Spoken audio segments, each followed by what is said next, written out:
ലോക്ക്ഡൗണൊക്കെ ആയപ്പോൾ കുറച്ച് ബിസിനസ് കാര്യങ്ങളൊക്കെ കുറച്ച് താല്പര്യമായിട്ട് തുടങ്ങി. അപ്പോൾ അതുകൊണ്ട് പിന്നെ ഈ സംഭവം ഭയങ്കര ഫാസിനേറ്റിംഗ് ആയി തോന്നി. മറ്റേ ഈ ബിസിനസ് ഇതെങ്ങനെ വർക്ക് ചെയ്യണേ, ഫൈനാൻഷ്യൽ മാർക്കറ്റ് എങ്ങനെ വർക്ക് ചെയ്യണേ, ഒരു ക്യൂരിയോസിറ്റി വന്ന്.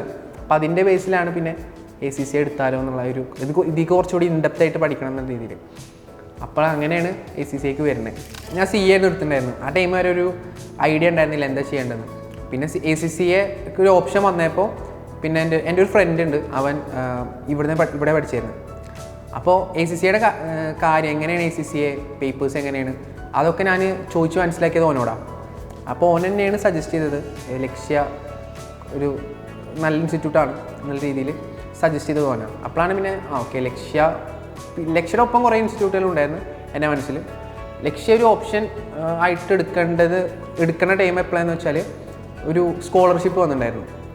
അപ്പോൾ ജസ്റ്റ് ആ സ്കോളർഷിപ്പ് ഉണ്ട്, അപ്പോൾ അത്യാവശ്യം ഫീസും രീതിയിൽ കുറയും എന്നുള്ള രീതിയിൽ ഞാനത് പോയി എഴുതാൻ വിചാരിച്ചു.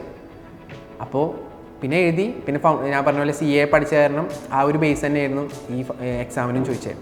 അപ്പോൾ അതിൽ കുഴപ്പമില്ലാത്തൊരു മാർക്ക് ഉണ്ടായിരുന്നു, സ്കോളർഷിപ്പ് കിട്ടി. അങ്ങനെയാണ് സ്കോളർഷിപ്പ് കിട്ടിയതിന് ശേഷമാണ് പിന്നെ ലക്ഷ്യ കൺഫേം ചെയ്ത്. അതിൻ്റെ മുന്നേ കുറച്ച് ഇൻസ്റ്റിറ്റ്യൂട്ട്സ് ഉണ്ടായിരുന്നു. പക്ഷേ ലക്ഷ്യ പിന്നല്ല, എൻ്റെ ഫ്രണ്ട് പറഞ്ഞ പോലെ ഇവിടുത്തെ ടീച്ചിങ് അടിപൊളിയാണെന്ന് പറഞ്ഞിട്ടുണ്ടായിരുന്നു. അപ്പോൾ അതും ഒരു കൺസിഡറേഷനാണ്.